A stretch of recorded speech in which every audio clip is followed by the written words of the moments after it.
In 1993, Super Mario Bros. Hit the big screen for the very first time. It had a budget, it had star power, but it was such a monumental disaster that it turned Mario into a dirty word in the industry, and Nintendo decided they were never going to make that same mistake again. For decades, the game's creator, Shigeru Miyamoto, avoided Hollywood like it was an unbeatable level. Not because he hated movies, but because he had already been there, and he was left in shock. Ever since that terrible premiere, adapting a video game into a movie seemed like a mission doomed to fail. And making matters worse, Super Mario Bros. Was the ultimate symbol of that stigma. When talks of a new adaptation started up years later, hardly anyone believed it was possible. There was distrust, controversial decisions, delays, preemptive backlash, and even hacks and leaks that threatened to ruin absolutely everything. If you like the movie, I highly recommend throwing this video up on your TV and getting comfortable. We're going to dive into a project that, just like Mario himself, had to overcome every possible obstacle to finally reach glory. Several heavy hitters were involved in making the most recent adaptation of Mario, starting with Shigeru Miyamoto. They called him the Steven Spielberg of video games, especially thanks to his most iconic creation, Super Mario Bros. But before we go any further, what exactly is Super Mario Bros? This platformer stars Mario, a plumber who lives in the Mushroom Kingdom. His mission is to rescue Princess Peach, who was kidnapped by the evil Bowser. To pull it off, he has to navigate an endless barrage of obstacles that pop up quite literally, like mushrooms. He has to push through increasingly hostile environments, though he can also pick up power-ups and occasional weapons along the way. Because it features a multiplayer mode, players can control Mario as well as his brother Luigi.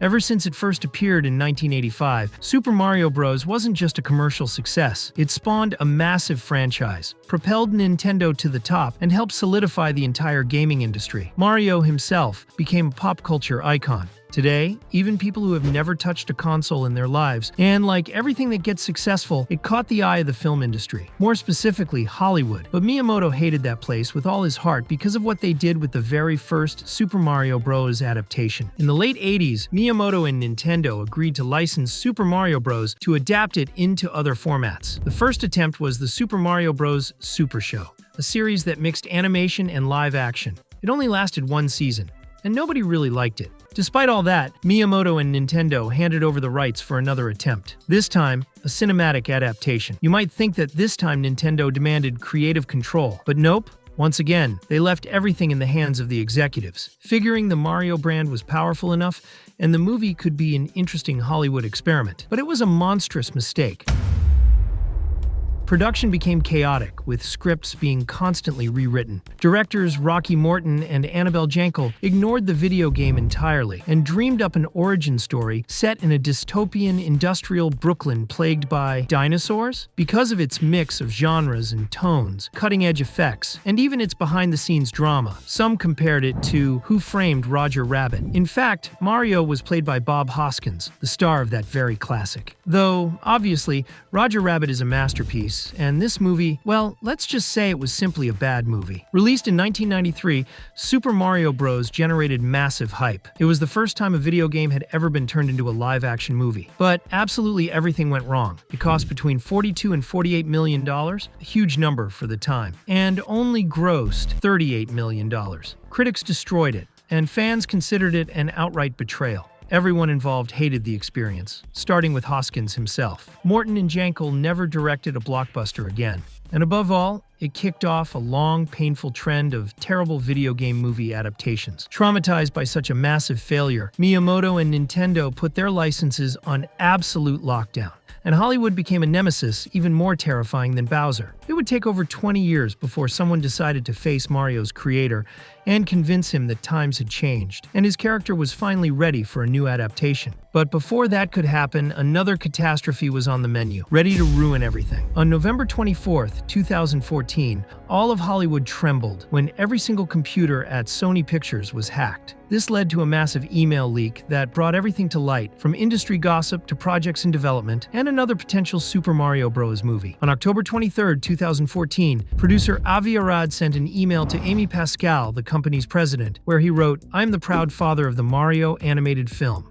In the same message, he attached some photos of himself with Miyamoto. In other emails, Pascal implied the deal was closed, with the possibility of creating a franchise. And through even more emails, executives at Sony Animation were pitching even Genndy Tartakovsky, the mastermind behind Samurai Jack, as the director. Those leaks shook the gaming world, and above all, Shigeru Miyamoto, who couldn't believe the exchange that had come to light between Arad and Pascal. According to those emails, the deal seemed to be a lock, but the reality was completely different. The Japanese creator hadn't signed absolutely anything. Arad tried to downplay the whole thing. He denied a few details, though he did admit there were conversations and that, from his point of view, Miyamoto was already practically convinced. However, that read on the situation was incredibly far from what was actually happening. The whole thing amounted to nothing. The cyber attack didn't just expose private negotiations, it confirmed Nintendo's biggest fear. Not only did Hollywood make terrible adaptations, but it was also just a flat-out insecure place. Plus, there was an impossible-to-ignore obstacle. Sony was Nintendo's direct competition. The chances of the Japanese company handing over their most prized brand were, in practice, basically zero. The supposed connection between Arad and Miyamoto left behind more questions than answers. One in particular started floating around hard in the gaming community. What would have happened if they had actually managed to convince the Japanese executives to move forward with a new adaptation? For a while, that question seemed destined to go unanswered, until Chris Meledandri showed up.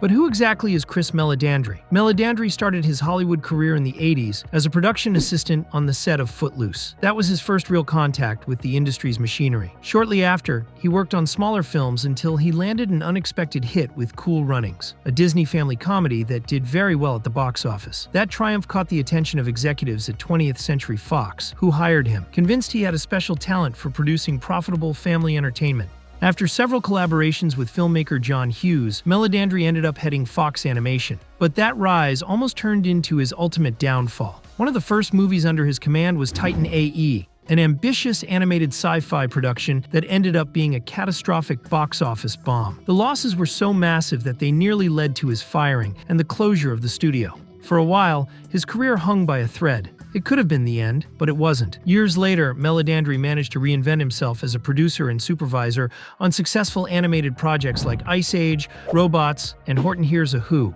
And in 2007, he took the ultimate step. He founded Illumination Entertainment. Yes, the company that gave us the Despicable Me franchise and the Minions. Those characters put his name and his company on the map, though he was still trailing behind giants like Disney and DreamWorks Animation. Meledandri was sure he could match his rivals, but to do so, he needed something bigger and more ambitious than Gru and company.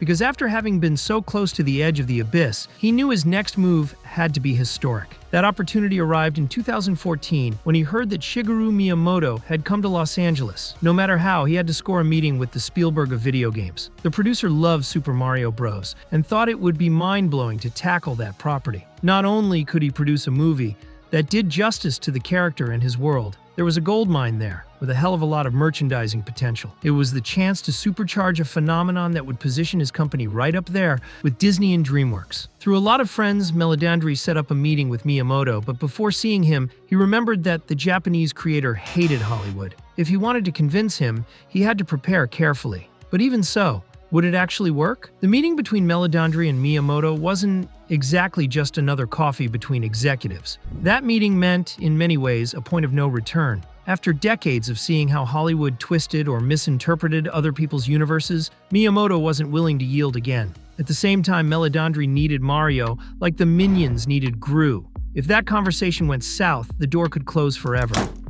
Miyamoto walked into the room with an almost disconcerting calmness. He didn't seem nervous. He didn't need to be. He wasn't there to ask for anything. If he didn't agree with any detail, he would simply get up and go back to Kyoto. Our buddy Chris, on the other hand, definitely felt the weight of the moment. He wasn't sitting across from just another executive. He was sitting across from the creator of Mario, across from the man who had imagined every jump, every mushroom, and every castle of the most famous video game in the world. As soon as they started talking, Miyamoto made one thing clear. Super Mario Bros. Wasn't just an intellectual property. It was his most intimate creation. His professional life was intertwined with that character. He told him how it had all started with an almost improvised prototype in Donkey Kong 1981, where Mario wasn't even Mario yet, but Jumpman. But he knew right away that this character deserved something bigger. That's why, in 1983, he made him the central figure of Mario Bros., and later expanded his universe until transforming it into a world of its own, with its own rules, aesthetics, and mythology. Mario wasn't just a plumber who jumped. He was the heart of Nintendo. Then, Miyamoto laid down his main rule. This time, He wasn't going to hand over the rights and disappear. If there was going to be a movie, Nintendo would have an active role, real supervision, creative control. Without that condition, there was no deal. On the other side of the table was Meledandri, still nervous but now more receptive. What could have been a clash of egos ended up being an unexpected mirror. As he listened to Miyamoto talk about how he had turned a supporting character into a global icon, he remembered his own experience with the Minions, creatures born as sidekicks in Despicable Me that ended up becoming the main stars, and ultimately a global cultural phenomenon. They had both walked the exact same creative path. That's where the tone of the conversation shifted. They both discovered they shared the same philosophy, putting the audience first, prioritizing characters over spectacle, and building worlds capable of transcending their original format. Miyamoto explained that Nintendo was already taking that strategic step, strengthening its heroes and expanding its universes beyond video games. And a not-so-minor detail, this is the exact same vision that drove the theme parks in Osaka and Los Angeles. In other words, an uncontrollable goldmine. For Meledandri, accepting those conditions meant doing something unprecedented, working side by side with a company as powerful as, or even more powerful than, his own. And let's not forget the context. It was 2014. Video game adaptations were still synonymous with failure. Investing in Mario wasn't an obvious bet. It was a massive risk. But the fantasy of Miyamoto handing over the title of a lifetime, once again, was stronger than anything else. He committed to producing alongside Nintendo a movie that would be fun, visually stunning, and above all, faithful to the spirit of the game. Did that mean the project was already underway? Not so fast. They both had pending commitments. And besides, Meledandri had to convince Universal Pictures, Illumination's parent company, that this wouldn't be a conventional production, but a close collaboration with Nintendo with constant oversight. Negotiations and red tape dragged on for years. Nobody wanted to commit to a controlling, perfectionist Japanese creator. However, there was also nobody who could deny the most important detail for any Hollywood executive. As we mentioned when talking about the theme parks, Mario is synonymous with millions upon millions of dollars all over the world, and that money spoke louder than any doubt. Finally, in January 2018, the project was officially announced. But if they wanted a movie that would win over gamers and mainstream audiences alike, they still needed the hardest part: finding the right creative team. To direct Super Mario Bros., Meledandri and Miyamoto had to find minds as imaginative, bold, and passionate about the source material as they were. The Japanese creator was new to Hollywood and didn't know much about the directors working there. He took Meledandri's advice,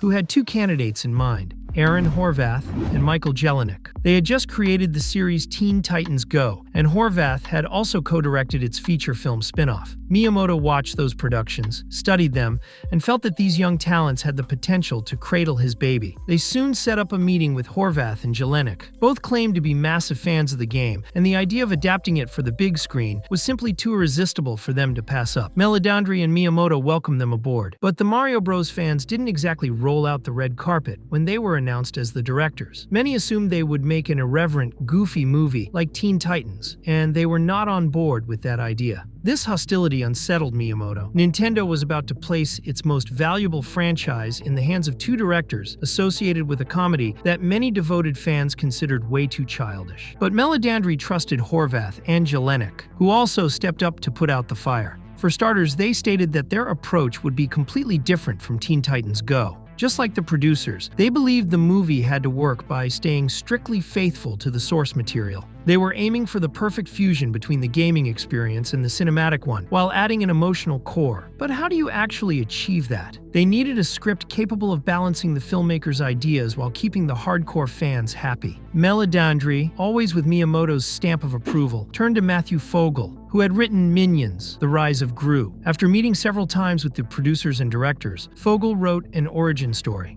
Mario and Luigi are two Brooklyn plumbers trying to fix an underground pipe, but they are accidentally transported to the Mushroom Kingdom. As soon as they arrive, Luigi is captured by the Koopas, led by Bowser. Mario sets out to rescue him on a mission joined by Toad and Princess Peach. Meanwhile, Bowser plans to use a superstar to marry Peach and conquer the kingdom. Meledandri and the directors loved that the princess was now a more active character, and they knew Nintendo had already given her a more prominent role in the game Super Mario 3D World. Even so, they waited with bated breath to see what Miyamoto thought. The producer knew that if he disliked even a single detail, it would be the end of the project. The ghosts of the 1993 movie were haunting the halls of Universal. Then Miyamoto called to say he had read the script, and he loved it. In fact, he publicly endorsed the directors and the writer, which calmed the fans down, at least for a little while. With the directors and script locked in, Meledandri, Miyamoto, and the filmmakers moved on to casting the voice actors. But this is where the real controversy began. Meledandri and Miyamoto closely supervised the casting process. They trusted the judgment of the directors, Aaron Horvath and Michael Jelenic, but didn't hesitate to step in when a negotiation got complicated. In just a few months, the cast was complete and officially announced. There were no conflicts regarding the supporting characters. Fans happily accepted Charlie Day as Luigi, Anya Taylor-Joy as Peach, and Jack Black as Bowser. In fact, the production asked Black if he could sing a song for the villain, Peaches. The actor, who is also the lead singer of Tenacious D and had already shown off his musical talent in School of Rock, was hesitant at first. He preferred to keep his two sides separate. But when composer Brian Tyler sent him the lyrics, he changed his mind. He fell in love with the rhythm, added his own improvisations, and ended up creating one of the most memorable moments in the whole movie. Everything seemed to be running smoothly until it was the protagonist's turn. When it was announced that Chris Pratt would voice Mario,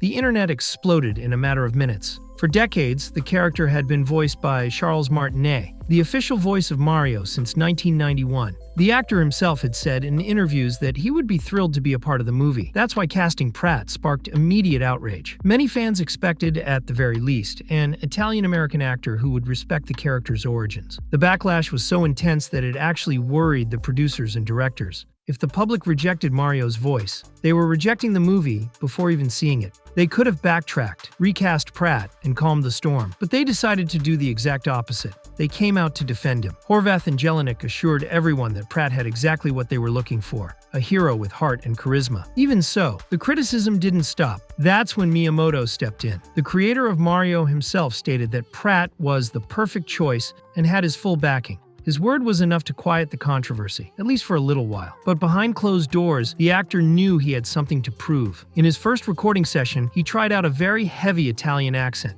inspired by Martinet's. The director stopped him immediately. He sounded more like Tony Soprano than Mario. Pratt admitted that he had accepted the role out of his love for the video games, but discovered he didn't know as much about the character as he thought. He tried out other Italian accents, as well as some New York ones, until he finally nailed a tone that didn't sound like Martinet, or like Chris Pratt himself. With the controversy seemingly under control, Universal set the budget at $100 million and announced the release date, December 21st, 2022. A date worth remembering, because absolutely nothing was going to go as planned. Production on Super Mario Bros. Began in September 2020 at Illumination Studios in Paris, and things immediately got complicated. This was all new to Miyamoto. He liked movies, though he had never imagined himself working on a Hollywood blockbuster, much less as the ultimate authority on a project. However, having Meledandri by his side allowed him to learn quickly. That way, during those years of development, Miyamoto was able to build up his confidence. At the end of the day, it was still a creative process. The producers trusted Horvath and Jelenic, and they knew how much the project meant to them. Besides loving Mario Bros., it was their chance to prove they could be more than just the guys behind Teen Titans Go. Because of that, they wanted to let them work comfortably, but they soon discovered that the obsession with fusing cinema and video games that was elevating the quality could also destroy the project from the inside out. From the very beginning, the directors told the technical crew they wanted a balance between stylized animation and realism. They were well aware they were dealing with fantasy characters, but the danger had to feel real, as if they could actually meet a fatal end. They were adapting a pure action game, and the action had to be intense. The Illumination team embraced this perfectionism, but every single day brought a brand new challenge. Horvath and Jelenic were extremely demanding. Every scene was challenging, but none quite like Rainbow Road. The filmmakers loved Mario Kart, so they dreamed up a track that was visually dazzling and utterly lethal. For starters, they called in the Nintendo team to create new vehicles that felt organic. And not only that, they hired artists who specialize in vehicle design in general. Horvath and Jelenic's perfectionism didn't stop there.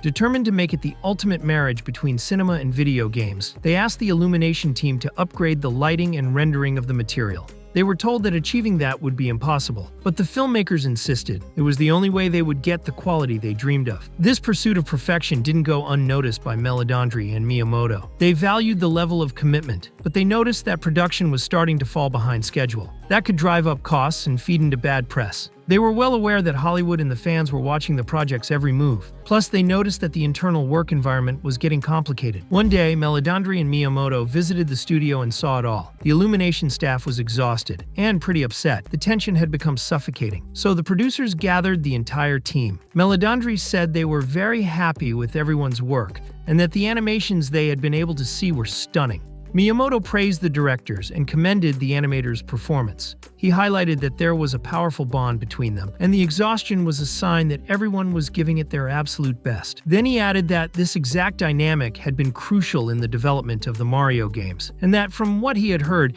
it hadn't happened on the set of the 1993 movie. Those speeches calmed the group down, and they got back to work with renewed spirits. Meledandri and Miyamoto had managed to put out a potential fire in the production of Super Mario Bros., but even so, they had to make a decision that caused quite a backlash. Because of Horvath and Jelenic's perfectionism, production was stretching out longer than originally agreed. In early 2022, Meledandri and Miyamoto noticed there was still a lot of work left to do. Would they actually make it to theaters by the end of the year? After evaluating the situation, they concluded they could, but another hiccup came up. Looking at the release calendar, the producers realized December 2022 was going to be tough. The premiere of Avatar: The Way of Water was scheduled for around then, and December is historically the month for movies gunning for the Oscars. In other words, a highly competitive season. This also worried the Universal executives. They had invested $100 million, and they couldn't just throw it in the trash over a scheduling miscalculation. They needed to change their plans to dodge a potential flop. After days of deliberation, on April 25, 2022, Miyamoto posted a message on Nintendo of America's X account. He stated that after consulting with Meledandri, the release of Super Mario Bros. Was being postponed to April 7, 2023 in North America and April 28 in Japan. For Meledandri and Miyamoto, the new date was ideal, less competitive, and traditionally reserved for more family-friendly releases. Remember, they were aiming for the widest possible audience, not just hardcore gamers. Even so, they knew the unexpected delay of Super Mario Bros. Would stir up a frenzy, doubts, and conspiracy theories, not just among fans, but also within Hollywood and the media. Some thought the production was in trouble, and that they were scrambling to make last-minute changes. Others predicted another cursed project, even worse than the 1993 version. And then there were those who still hated Chris Pratt and were demanding he be replaced. That climate of uncertainty didn't faze Meledandri, Miyamoto, or the directors. They kept their heads down and worked until animation wrapped up in October 2022. Soon, they had a cut ready that left them satisfied and full of hope. Plus, the Sonic movie had already come out, proved to be a hit, and started breaking the long-running losing streak for video game movies. It seemed like Super Mario Bros. Was finally going to get the movie it deserved, but if they thought they could start celebrating already, they were dead wrong. Meledandri and Miyamoto's enthusiasm rubbed off on Universal, who launched a massive marketing campaign. To kick things off, they released a trailer to prove their fidelity to the game, though it ended up resurrecting old controversies. The most hardcore fans were ecstatic about the animation, the character design, the spectacle, and the references to the classic games, but they all confirmed that Pratt's voice was awful. The nicest comments called it boring, while social media and forums were flooded with mockery. Once again, Horvath and Jelenic came to the actor's defense. They emphasized that the Mario in the movie isn't the experienced Mario from the games. Because of that, he couldn't just sound like the seasoned pro we're used to. Shortly after, Pratt himself spoke up about it. On his Instagram account, he uploaded a video with Charlie Day, writing, "Top secret exclusive, listen to the real, raw, unfiltered, and 100% authentic voices of Mario and Luigi like never before," only to purposely sound like Batman. It was proof that he was taking the hate with a sense of humor. The situation got worse when the first press screenings were held. The reviews were mixed. They praised the animation and the fidelity to the game, but they criticized the script and the voices, especially Pratt's. Everyone found it irritating. Once again, memories of the 1993 movie resurfaced. Miyamoto started to doubt, and Meledandri broke into a cold sweat. The biggest concern was fast approaching: the public release. Would the fans finally accept it? Would it manage to win over people who didn't even know the character? What if all this effort had been in vain? Those questions were answered on April 7, 2023, when Super Mario Bros. Hit theaters. It packed houses on opening day, the second day, the first weekend, and the days that followed. Meledandri and Miyamoto snuck into a few screenings where the audiences were buzzing, acting as if they were literally inside a console. It attracted both lifelong fans and an audience that had just discovered Mario and adopted him as their new idol. Now, the entire Super Mario Bros. Team could finally celebrate. Are we looking at a happy ending? Not at all. After surviving a historic failure, the fans and the critics, the movie could still be taken down by an invisible enemy: piracy. On April 30th, 2023, shortly after the premiere, Meledandri and Miyamoto were still dazzled by the numbers the movie was pulling in, until they got a call to tell them something terrible. The X-Account vids that go hard had just uploaded the entire Super Mario Bros. Movie, and in pretty high quality too. Apparently, they had taken advantage of the Twitter Blue feature, which allows users to upload long-form videos. The producers acted quickly to get the leak taken down by moderators. Even so, it took 7 hours to remove it. And in that time, it racked up over 9 million views. If we translate that number into lost ticket sales, you can imagine we're talking about a massive hit to their projected earnings. Meledandri and Miyamoto were pulling their hair out. It wasn't exactly normal for an entire movie to be uploaded to X. It seemed like their epic journey with Super Mario Bros. Was just doomed to face endless obstacles. The Japanese creator once again started thinking that Hollywood was an insecure place he should never return to. The head of Illumination lamented the massive opportunity that had been ruined for him. It was as if the ghost of the 1993 movie would never leave them in peace. To the surprise of both of them, however, nothing derailed the movie's performance in theaters, and it soon broke records. It grossed $1.36 billion, becoming the highest-grossing movie based on a video game and Illumination's biggest commercial success ever. Finally, it convinced Miyamoto that he could trust Hollywood, at least a little bit more, and that he himself had what it takes to keep working in film, especially alongside Meledandri. And just like the original game, the film spawned more projects related to Mario and other Nintendo properties. The most immediate is the sequel, the Super Mario Galaxy movie. It's a project that reunites the winning team: Meledandri, Miyamoto, Horvath, Jelenic, Fogel, and the cast, starting with Pratt, who ultimately managed to vindicate himself. Now at last, the shadow of the 1993 movie has disappeared forever. Or so it seems. Super Mario Bros. Set a benchmark in video games, but to cement its legacy in cinema, it had to emulate Mario himself, jumping from obstacle to obstacle. In this case, a failed first version, cyber attacks, delays, leaks, and controversies. Every fall seemed definitive, but it always got back up, thanks to the partnership between a strong-willed Japanese creator and an ambitious American producer. This isn't just the story of a movie that went through thousands of problems and became successful. It confirms that even after hitting rock bottom, there is always an extra life. Why are we so obsessed with Jujutsu Kaisen? How does just another shonen about teens with powers, secret schools, and monsters